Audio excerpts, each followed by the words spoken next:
आदरणीय बंधुओं, माताओं व मेरी प्यारी बहनों, राधे राधे। आप सभी का हमारे YouTube चैनल जीवन की धारा पर बहुत बहुत स्वागत है। बंधुओं, जैसा कि हम सब जानते हैं, आज से पितृपक्ष शुरू हो चुका है। तो आज से लेकर पूरे पितृपक्ष में हम सब श्रीमद् भगवत गीता के अध्यायों का श्रवण करेंगे, जिसका श्रवण, पठन व मनन सदैव ही शुभ फलदायक होता है। पितृ पूर्वजों को प्रसन्नता देने वाला होता है। वैसे तो इसका श्रवण पठन सदैव ही करना चाहिए, लेकिन पितृपक्ष एक बहुत ही पुण्यदायक अवसर होता है। इस समय काल में श्रीमद् भगवत गीता का पढ़ना, सुनना व सुनाना पितरों को विशेष रूप से तृप्ति प्रदान करता है। वे जहाँ भी होते हैं, यह सुनकर अति प्रसन्न होते हैं कि उनकी संतानें उनके निमित्त पुण्यदायक कार्य कर रही हैं। इसलिए पितृपक्ष के इस समय काल में हर रोज नियम पूर्वक अपने पितरों के निमित्त श्रीमद् भगवत गीता को सुने। ना सुनना चाहें तो स्वयं पढ़ें और पढ़कर परिवार के अन्य सदस्यों को भी सुनाएं। यह बहुत ही शुभ व फलदायक कार्य है, जिसे अवश्य करें। तो आइए सुनते हैं श्रीमद् भगवत गीता का प्रथम अध्याय, जो कि इस प्रकार है। जब कौरव पांडव महाभारत के युद्ध को चले, तब राजा धृतराष्ट्र ने कहा, मैं भी युद्ध को देखने चलूंगा। तब श्री व्यास जी ने कहा, हे राजन, नेत्रों के बिना क्या देखोगे? तब राजा धृतराष्ट्र ने कहा, देखूंगा नहीं तो श्रवण तो करूंगा। तब व्यास जी बोले, हे राजन, तेरा सारथी संजय जो कुछ महाभारत के युद्ध की लीला कुरुक्षेत्र में होगी, सो यहाँ बैठे ही तुम्हें श्रवण करवाएगा। व्यास जी के मुख से यह सुनकर संजय ने विनती की, हे प्रभु, यहाँ हस्तिनापुर में बैठे कुरुक्षेत्र की लीला कैसे जानूंगा तथा राजा को किस भांति कहूँगा।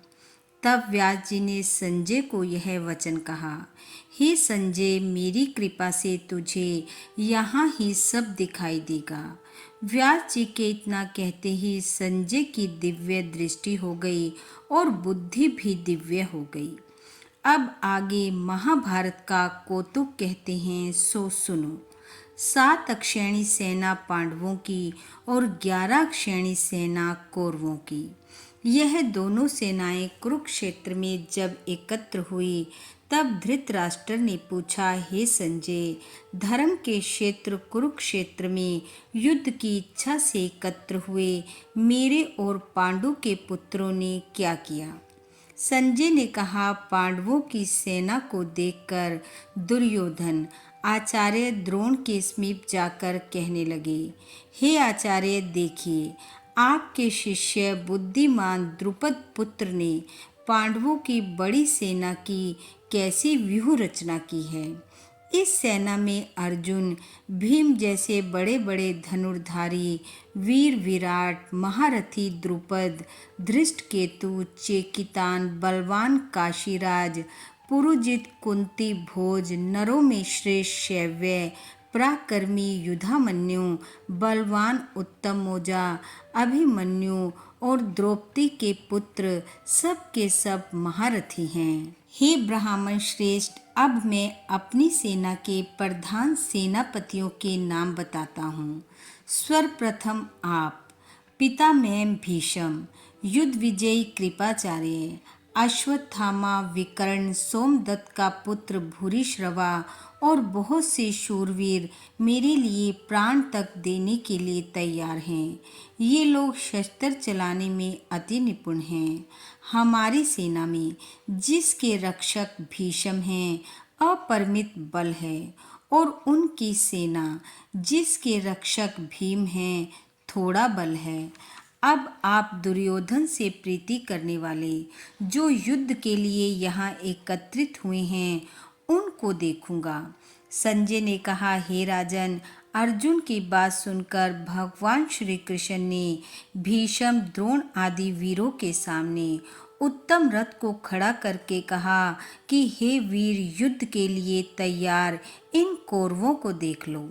अर्जुन ने चाचा, बाबा, गुरु, मामा, भाई, पुत्र, पौत्र, मित्र, श्वशुर और स्वजनों को शस्त्रों से सुसज्जित खड़े देखा और उसने इन दोनों सेनाओं में अपने ही सब बांधवों को देखकर यह वचन कहे, हे कृष्ण, युद्ध की इच्छा से आए हुए इन अपने बंधुओं को देख मेरे अंग ढीले होते जाते हैं, मुख सूखा जा रहा है, मेरा शरीर व्याकुल हो रहा है, गांडीव हाथ से गिरा जाता है। हे केशव, मुझ में यहाँ खड़े रहने की सामर्थ्य नहीं है और सब लक्षण मुझे उल्टे दिखाई दे रहे हैं। मैं संग्राम में अपने स्वजनों का वध करके कोई लाभ नहीं देखता। हे कृष्ण, मैं जीत, राज्य और सुख भी नहीं चाहता हूँ। हे प्रभु, हमको राज्य, भोग और जीवन से क्या काम है? क्योंकि जिनके लिए राज्य, भोग और सुख की इच्छा की जाती है, वे सब इस युद्ध में प्राण और धन की इच्छा छोड़ मरने को तैयार हैं। हे श्री कृष्ण, आचार्य, पिता, पुत्र, पिता में श्वशुर, पौत्र, साले और संबंधी, ये सब मुझे मारें तो भी हे मधुसूदन, मैं इन्हें मारने की इच्छा नहीं करूँगा। हे जनार्दन, धृतराष्ट्र के पुत्रों को मारकर हमारा क्या भला होगा?